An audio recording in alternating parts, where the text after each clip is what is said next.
आज बात करते हैं एक ऐसे राजकुमार की जो आगे चलकर इतिहास के सबसे प्रभावशाली आध्यात्मिक गुरुओं में से एक बने। आइए गौतम बुद्ध के जीवन और उनकी शिक्षाओं के इस इनक्रेडिबल सफर को समझते हैं। तो कहानी शुरू होती है एक बहुत बड़े सवाल से। जरा सोचिए, ऐसी क्या वजह हो सकती है कि एक राजकुमार अपना आलीशान महल, अपना परिवार, राजपाट सब कुछ छोड़ दे। चलिए इस रहस्य के पीछे की वजह जानते हैं।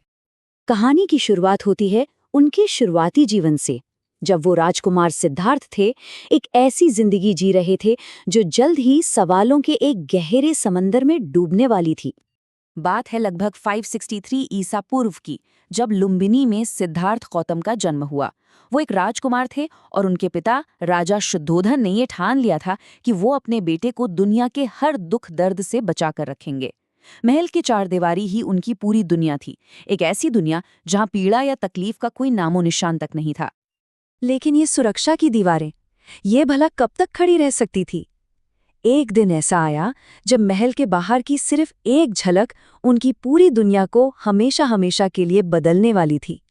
जब वो पहली बार महल से बाहर निकले तो उनका सामना उन सच्चाइयों से हुआ जिनसे उन्हें हमेशा दूर रखा गया था। पहले उन्होंने एक बूढ़े कमजोर इंसान को देखा, यानी जरा, फिर एक बीमार व्यक्ति को देखा, यानी व्याधि, और फिर एक मृत शरीर को देखा, यानी मृत्यु। इन दृश्यों ने उन्हें अंदर तक हिलाकर रख दिया। लेकिन फिर उनकी नज़र एक शांत सन्यासी पर पड़ी जिसके चेहरे पर कोई दुख नहीं था। बस इन्हीं चार दृश्यों ने उनके मन में सवालों का एक ऐसा तूफान खड़ा कर दिया जिसका जवाब उन्हें चाहिए था। ये सब देखकर सिद्धार्थ को ये तो समझ आ गया था कि उन्हें इस पीड़ा का, इस दुख का असली कारण और उसका अंत खोजना ही होगा। और इसके लिए उन्होंने एक ऐसा फैसला लिया जो इतिहास बदलने वाला था। सोच कर देखिए, सिर्फ 29 साल की उम्र में उन्होंने सत्य की खोज में सब कुछ पीछे छोड़ दिया, अपना राजपाट, अपनी पत्नी और यहाँ तक कि अपने नवजात बेटे को भी। ये कोई छोटा मोटा त्याग नहीं था। यहीं से उनकी महान आध्यात्मिक यात्रा की शुरुआत हुई।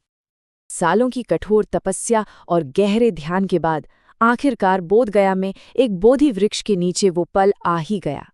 उन्हें बोधि यानी परम ज्ञान का अनुभव हुआ और उसी पल से राजकुमार सिद्धार्थ बुद्ध बन गए।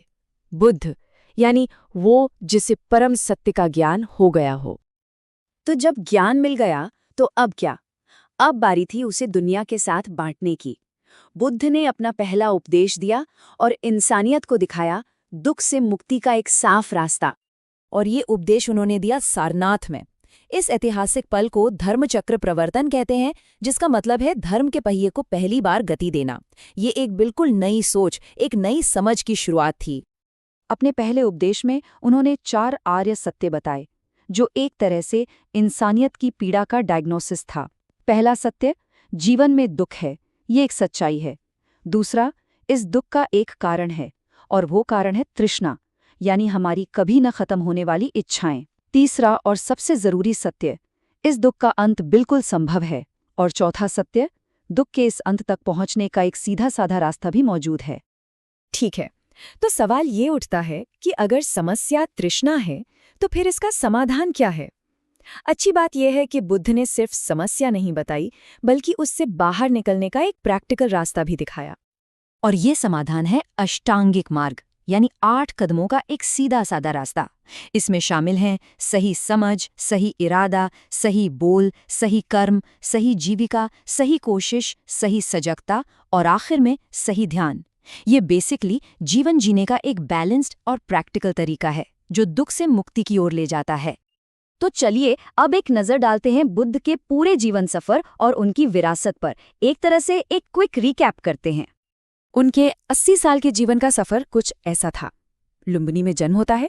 29 साल की उम्र में वो सत्य की खोज में घर छोड़ देते हैं। 35 की उम्र में उन्हें बोधगया में ज्ञान मिलता है और फिर 80 साल की उम्र में कुशीनगर में महापरिनिर्वाण, यानी जन्म और मृत्यु के इस चक्र से अंतिम मुक्ति। तो अगर उनकी पूरी शिक्षा का सार निकालना हो तो वो कुछ इन बातों पर टिका है। पहली चीज, अहिंसा और करुणा सभी जीवों के लिए। दूसरी, मध्यम मार्ग, यानी जीवन में संतुलन। फिर आता है अपनी इच्छाओं पर नियंत्रण। और सबसे बढ़कर आत्मज्ञान, यानी खुद को जानने की एक लगातार कोशिश। और अंत में सवाल यही है कि आज की इस भाग दौड़ भरी दुनिया में क्या 2500 साल पुरानी ये बातें कोई मायने रखती हैं? शायद जवाब यह है कि दुख, इच्छा और मन की शांति की जो तलाश है ना, वो कभी पुरानी नहीं होती। इस पर सोचिएगा जरूर।